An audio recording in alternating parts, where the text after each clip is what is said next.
So the bigger challenge for us is how do you retain people? Because many a times the freshers, when they come in, within 6 months, 1 year after you train, they leave. Yeah. So that has been a big challenge which we are still trying to address. We are thinking of looking at some kind of a retainership, at least 3 years. Won't work. Huh? Won't work. I don't know. So I'm just saving you time. Yeah. Okay. Fine. So that's why I was just trying to figure out how do we do this. So I want you to understand this.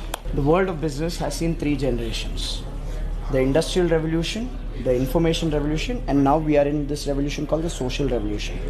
Industrial revolution, people took a job for survival. They wanted basic necessity of roti, kapda, makan. So they went in and they worked in a workplace, and they didn't leave that workplace even if the boss was abusive, and even if the boss would physically beat them up, people would not leave. That was the era of boss is always right. Yeah. Because opportunities were less. Yeah. That is pretty much the grandparents of today's workforce. Then came the information revolution, where all these IT companies, brands started building, and the workforce then came to work not for survival because their parents took care of survival. This workforce went to work for standard of living. Basically get a good enough salary to pay the house EMI, the car EMI, children's education loan. Pretty much your generation. You went to work for that, for standard of living. Absolutely, yeah. Now in this generation, loyalty reduced. Now the truth is that loyalty never existed in the first place. Loyalty didn't exist. There was no option. This generation, information revolution, got option. If they got a better quality of workplace and they got a better pay, then people would jump a job, right? Now this was the information revolution.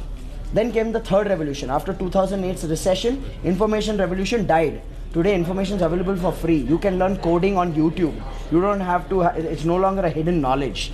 So you need to understand, now we live in a digital revolution or a social revolution where everything is social, which means today's workforce, they don't care about survival. Their grandparents took care of that. They don't care about standard of living. Their parents took care of that. Even the labor does not care about standard of living anymore, because even labor has Dish TV and Tata Sky in their house. So if you'll say, I'll cut your pay, or if you'll say, I'll bind you with a contract, they will say, thank you so much, I'm finding another job. Today's workforce needs something else.